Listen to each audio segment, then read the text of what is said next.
What's up, YouTube? Today we're going to be looking at the Ultra League, and I've got a very special Pokemon that I don't think anyone's really talked about in the Ultra League, and that is XL Forretress. Yes, unfortunately, this Pokemon does require XLs to be viable in the Ultra League. You'll see even my IVs are pretty high on the attack side, so that I don't even have to use as many XLs. That being said, it still took XLs to make work. Um, but the reason I've got the PV poke pulled up is just because we're taking a look at a different move set. So the recommended move set on Forretress is Volt Switch, which is the new move it got this season with Earthquake and Mirror Shot for its charge moves. Shot is a really bad move. However, it does give Fortress a cheap bait move, which it pretty desperately needs because it takes 5 volt switches to get to that first Earthquake. That being said, it has an abysmal record of 12 and 17 in the Ultra League, and if you switch out that Mirror Shot for Rock Tomb, even though both charge moves are now more expensive to get to, because you're bulky, you actually pick up, what is that, 6 wins and only take 2 losses, and that one of those losses, that Shadow for Alligator, that's on a bait. That's probably volt switching, baiting with a mirror shot after building up to the Earthquake, and then landing the Earthquake, and then calling it twice. Like, you know what I mean? So like, that's not even really a loss. So that's why we're looking at this today. I believe Home Slice Henry put out a video already on Rock Tomb Fortress. I'm not sure what the other move he paired it with was. If it was Earthquake, then we kind of had the same idea, because this was actually one of the very first Pokemon I looked at the beginning of the season. I just didn't have the XLs to build it. Now I do, so I'm very excited to show it off. So let's get right into the battles. I'm pairing it up with Golisopod and Dragonite. Both kind of cover its weaknesses, but in the first match we go up against a Weezing, which is a great lead. They come in with Feraligatr, so obviously they're core broken right away on the lead. We can take a Hydro Lead that doesn't even do 50%. We're going to build up past the Earthquake and then bait with the Rock Tomb. My opponent actually calls it, but then I come in Golisopod because now everything is resisted. So these Hydro Cannons do absolutely nothing. So I'm going to purposely take 2 and then come out with a bunch of energy. Of course, they could be aggressive and come back in with the Weezing because our switch timers are misaligned, which they do. But this just gives us the opportunity to get off 2 liquidations before they can take us out, which will do pretty great trip onto this Galarian Weezing. We even get the defense drop there too on the second one, so we're more than fine with letting this go. And if they don't try and take us out, we'll make it to another move. It looks like I made it to the liquidation as well, but I clicked in the aerial ace, not expecting me to make it. But that's okay, because that gives us more farm in the fortress. They come back in with a Feraligatr for some reason. We get the Volt Switch down. And here is the Pokemon that completely walls our moveset and the reason for our back 2 Pokemon. So in the back, we've got 2 covers to fire, which we have a double weakness to on the front.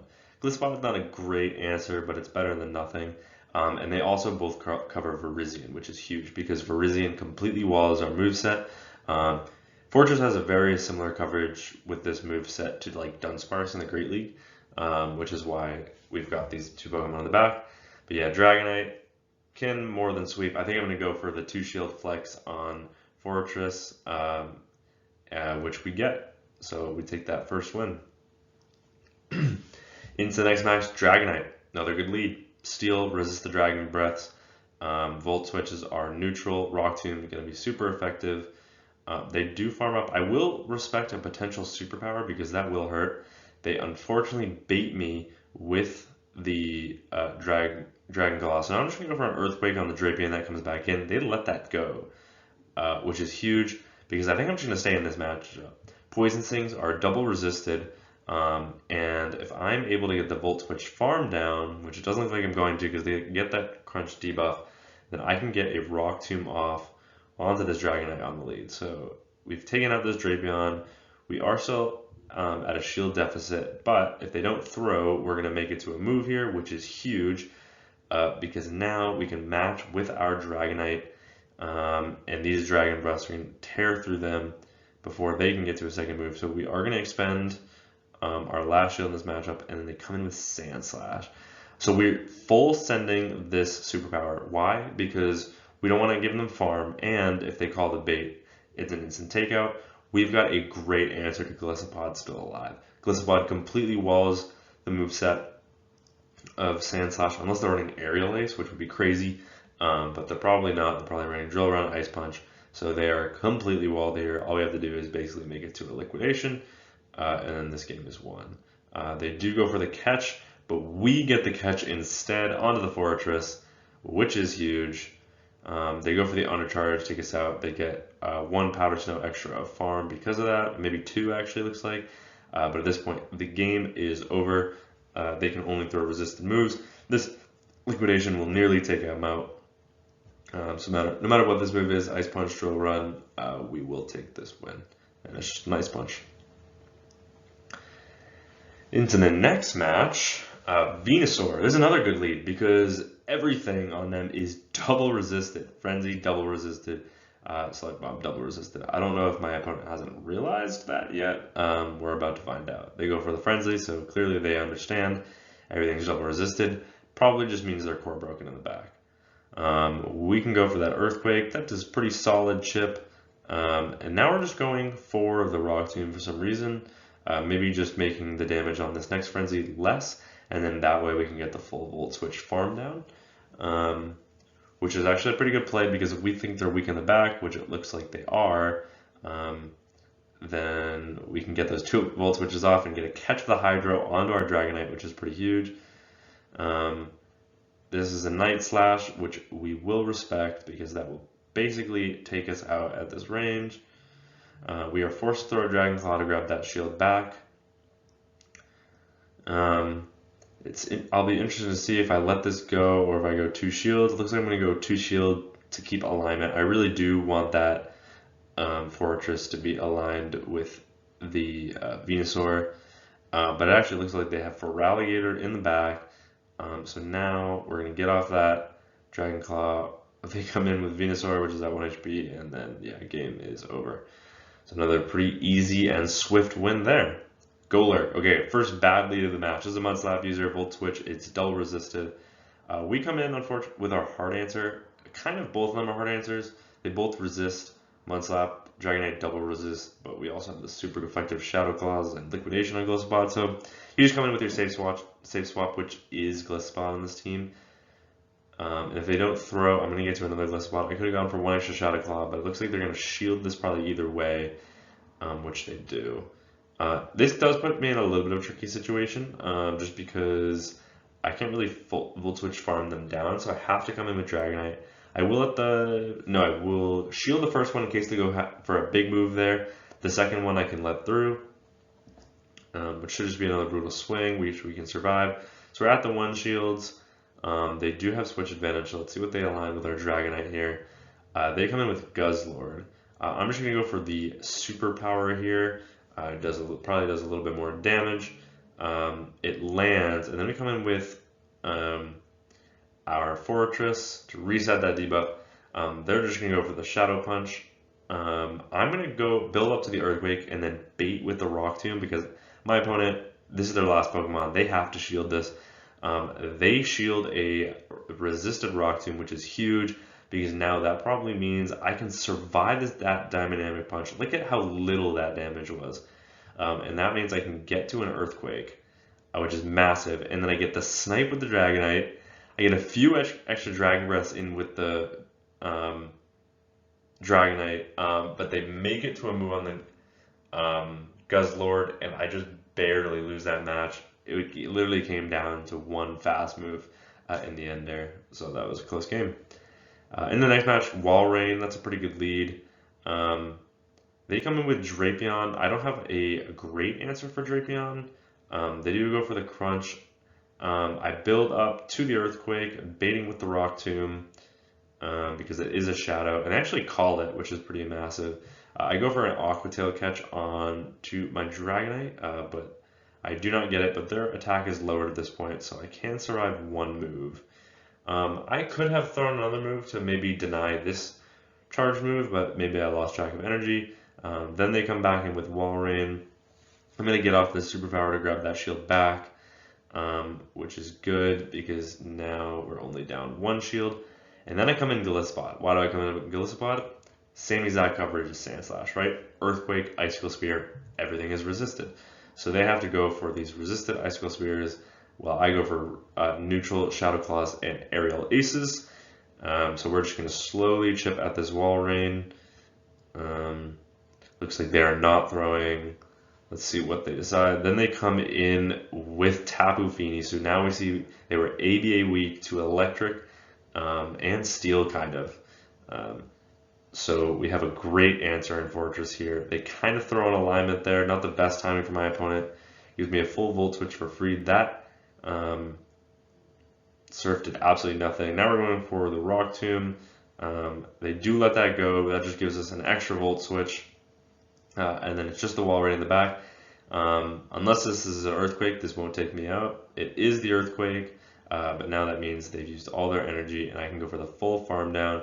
They go for a catch on Drapion. That's not happening. I'm not sure why I even bothered throwing here. They have a shield left, and then they're in 1 Shadow Claw farm down range. Oh, I guess it was the CMB. In case they're at literal 1 HP, because that would have taken them out through the shield. But even a Earthquake there does not take us out because it's resisted. Okay, this is kind of a neutral lead, believe it or not, because Poison Jab and Poison Fang on the Nidoqueen are both double resisted. We have Earthquake for coverage, which is super effective, and they have Earth Power. We will let the first one go.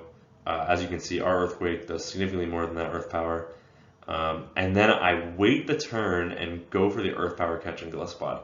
Did I need to do that? Could I have baited with the Rock Tomb? Potentially. But if they let that go, I might have been in a tough spot because it might not have taken them out. Nidoqueen's got some decent bulk in the Ultra League. And then they clearly don't have an answer to Gliscod because they come in with Feraligatr. Even though they're Shadow, I believe I can live this from this range. Even if they're running Crunch, which is huge. Rare Feraligatr in the Ultra League running Crunch. Get off that Aerial Ace. It does still take us out. That just gives us extra farm on Forretress. I probably will shield this up. Yep, looks like I do. They get off that Hydro. We get the full farm down. They come in with the Nidoqueen, and then I just go for the full farm down with Dragonite and Snipe. But then they have a Walrein in the back. So I'm just going to go for the Superpower. Once again, I'm giving them less farm if they shield, which they do, and if they don't shield, then that is game. Now I'm going for super effective Rock Tombs here. They no-shield the first, understanding that I'm going to make it to 2 moves. But unfortunately for my opponent, I believe that puts me in them in Volt Switch farm down range. I did shield up in case they're at the Earthquake, and it looks like they were at back-to-back Icicle Spears instead, but a resisted Icicle Spear that's debuffed is not going to take me out from that range because of that bulk on Forretress, and we take that game. Okay, I really want you to pay attention to this game. So we've got a terrible lead in Zygarde. Zygarde wins the 1s against literally every single Pokemon on this team. Unfortunately, they catch a Liquidation onto their Feraligatr. So already this match is off to a bad start.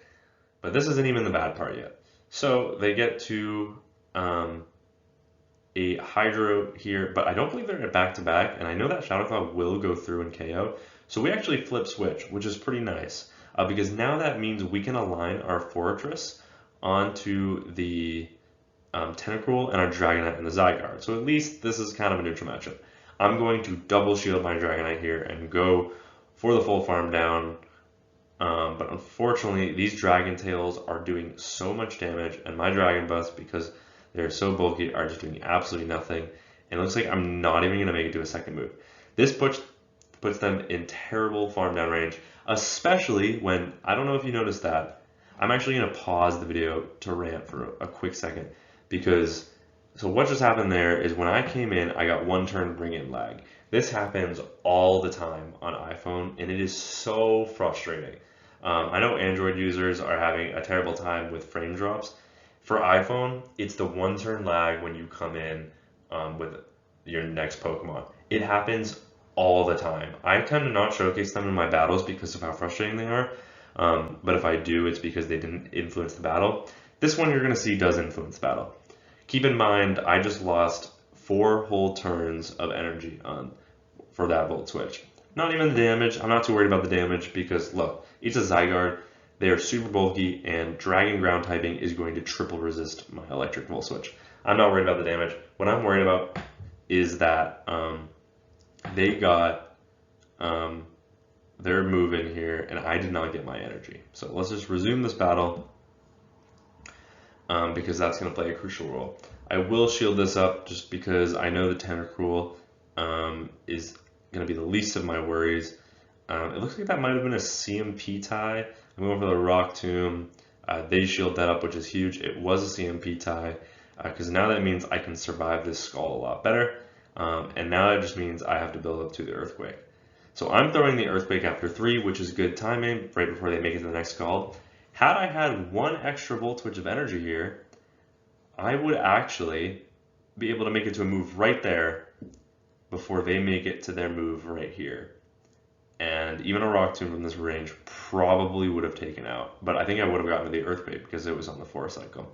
So that should have been a win, but Niantic decided that I did not deserve that. Okay, here's a rare matchup where having Mirror Shot might actually be nice. That being said, we're still resisting every single move that they throw, so this is a very dominant matchup. I will go for the Earthquake here just because it's our harder hitting damage move, and I don't expect them to shield this if they're core broken with this in the back because clearly they have something in the back that doesn't want to see this. Unfortunately, I do CMP them on the next Moonblast. That is okay though because this Rock Tomb won't take out and it will give me enough, especially when I go for the Undercharge, which is a great Undercharge by the way. We get 2 extra Volt Switch. They will go to a Swift here, unfortunately. So maybe that extra bit of farm wasn't great, but it turns out the extra 2 Volt Switches lets us get to a Rock Tomb here. So even if they take us out, we get the Volt Switches in, we get the attack drop, and now we can align our Glyph spot. So I think overall it worked out. Looks like we got a little bit of frame lag there, or internet lag, not sure what that was. But then we're just taking these Hydros, we're going to build up to back-to-back Aerial Aces, I imagine, and then we'll start throwing our moves, which we do. So we're going to get off this Aerial Ace, and I believe we're coming in with Dragonite, and then they have Venusaur in the back, so that's unfortunate for my opponent because Frenzy is double resisted. Sludge Bomb is neutral. I think I probably will shield this up in case they do go for the Sludge Bomb. They bait with the Frenzy, which is pretty bold. This could still be a Sludge Bomb, but it looks like I'm going to let this go because they're low enough at this point that even a Sludge Bomb won't take me out. Oof, unless the low power mode button comes on or warning comes on, but they come back in with the Feraligatr with no shields remaining, get the full farm down, and we take that win. Okay, Nidoqueen, we've seen this matchup before. This time, this was actually before the other matchup before I realized, oh yeah, their Poison Jab and Poison Fang are also double resisted. I could have stayed in that matchup.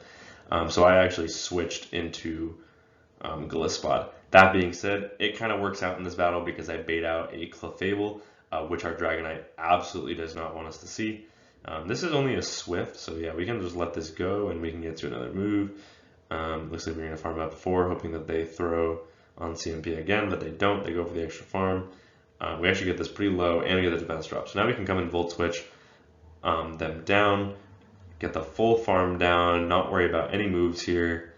And they actually decide to save that. And then this is, I think, where I realized, oh wait, they're walled as well. So I'm baiting with the Rock Tomb, which is very bold, but they actually do shield that up, which is massive. I will shield the Earth. Yeah, I'm not really sure. That's kind of a questionable shield. They bait back with the Poison Fang. This is probably going to be an Earth Power. I can very comfortably survive this. Not sure why I shielded the first, to be honest. But now we're going to get off this Earthquake. It was on CMP. We lose CMP. Now we're going to come in with Dragonite, go for the Snipe. They come in with Clefable, hoping that they can make a move, but they can't. And now they have Drapion on the back, but they've given us so much energy. It looks like we CMP tied them on the crunch here, so that's a pretty nice timing. And they are the non-shadow, but I do have to shield a potential crunch here, which I do. And then I CMP time them again. This time I go for the superpower because in case they crunch and then they try and go for an undercharge, it'll probably still take us out. So that was kind of my thinking there. They do for the crunch, takes us out. They give us extra farm. This is just a Poison Fang. It might not take us out from this range, I believe. Yeah, look at how little that did. And that actually lets us get to a Rock Tomb. Looks like we got to an Earthquake as well, but we get to the Rock Tomb, and we actually win this game, which is absolutely crazy to come back from that. Into the next match, Incineroar. Okay, this is a terrible lead. Obviously, they don't have a fire fast move, so I stay in, I go for 2 Volt Switches, and then I come in with a Gliscod, just because Shadow Claw is also resisted, so it's not like it really benefits me to come into that matchup right away. But I do have 2 kind of answers to fire in the back, so I come in with Gliscod. They come in with Ampharos, so we've seen this before. I need to come in with Dragonite because I just can't farm them down. We'll see if I shield the first again or if I let the first one go. Let the first one go this time, and now I'll probably shield the second. And we do get that full farm down for that next Volt Switch registers, and then they come in with Feraligatr. And then I go for the catch and the sneak of the Volt Switch, which is actually pretty big. Because now that saves a shield, and then they come in with Incineroar. So now they've used their energy, right? They use it on our Gliscod, and this is where having the coverage on Forretress is awesome. So first of all, they shielded that up, which is great because now we've got that shield back, and then we throw in perfect timing here, 2 Volt Switches to their 3 Snarls, and now we're going for the Hard Hitting Earthquake. That actually takes out, because that time they were calling the bait, and then we come in with Dragonite, because we want to force them to throw their energy, and if they do not throw a move here, I'm going to get to a second Dragon Claw, which I do. So that was actually just like perfect play on my part. I'm going to give myself a little pat on the back for that, because that was exactly how you should play that matchup, and it works out in our favor. We take that win. Okay, Guzzlord. This is a bit of a neutral matchup. Obviously, their Dragon Tails are resisted, and our Volt Switches are resisted. That being said, this is one of the matchups that said we pick up a loss on. And that's just because we maybe don't have that bait move. We still are going for good timing here. We're going for the Rock Tomb, maybe just so we can more comfortably survive the second move. I'm not really sure. But if I go for good timing again, I believe they're going to make it to another Brutal Swing. But then they come in with Dragonite, so that's huge. Because now we can chip with the Volt Switch into the Rock Tomb, come in with the Gliscod, and then we can keep switch. And all that lets us do is potentially put our Dragonite on the Guzzlord, which is low in the back, and if we can save shields, we can just go for the full farm down. And it looks like they're probably on Brutal Swing Sludge Bomb, which is why they're just going straight Brutal Swing, which is the common moveset of Guzzlord in the season. That being said, they make it to 2 Hydros, and they make it to a Crunch. They get the defense drop. We will still get an Aerial Ace off onto this Guzzlord.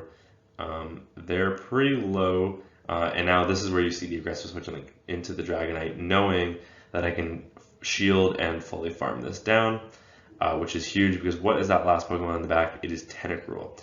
So, which is good because we've kept the Forretress a little bit alive, but our Dragonite is going to need to do most of the heavy lifting here. Unfortunately, it looks like they are going to get to a Scald, but instead it's an Acid Spray bait, which is actually worse for us because everything is basically in farm down range except for our Volt Switch our Forretress, because Poison Jabs are double resisted. We get very valuable damage off there onto the Tentacruel. They're forced to throw the Scald to take us out. Both of our Pokemon are so low. Come in the Dragonite, get the Dragon Breath. Can we get the Shadow Claw farm down before they get the Poison Jab? We can. So we actually just take that win. So that just came to fast moves down in the end because they had a shield remaining, but we still are able to get that win. So yeah, this is the team. I absolutely love this team. There is a lot of like Double Dark Poison teams. There is a lot of Virizion. There's some Mud Slappers. But even so, I think Forretress is really unique typing, having that only one weakness. It is a double weakness to fire. Fire, not that common. The worst you're going to see is Talonflame, and to be honest, like, you're not going to see Incineroars. That was kind of a weird thing. But if you come in with Gliscod, you actually make it to the liquidation, I believe. If you get one turn, I think it's either on CMP or like one turn before they make it to their move. So you can threaten a shield there and come with Gliscod, and you have Dragonite as an answer in the back. And even if you don't flip switch and you are able to farm down with Forretress in the end game there, or in the mid game, then you come out with a Rock Tomb, which would probably nearly one-shot the Talonflame. So I just think the coverage on this Pokemon is really great. Both Rock and Ground can hit Fire types for super effective damage, which is huge, especially when that's your only weakness and it's a double weakness. So yeah, definitely kudos to Forretress. I think I'm going to have this video uploaded tomorrow, which is going to be Sunday. Hopefully it'll go up while I am darting on the street, drunk out of my mind. But yeah, I hope you guys enjoyed the video. If you are considering building Forretress, I vouch for it. I think it's a cool Pokemon. You saw a lot of teams get core broken by it. So yeah, that's the team, that's the video. Hope you all enjoyed. Peace.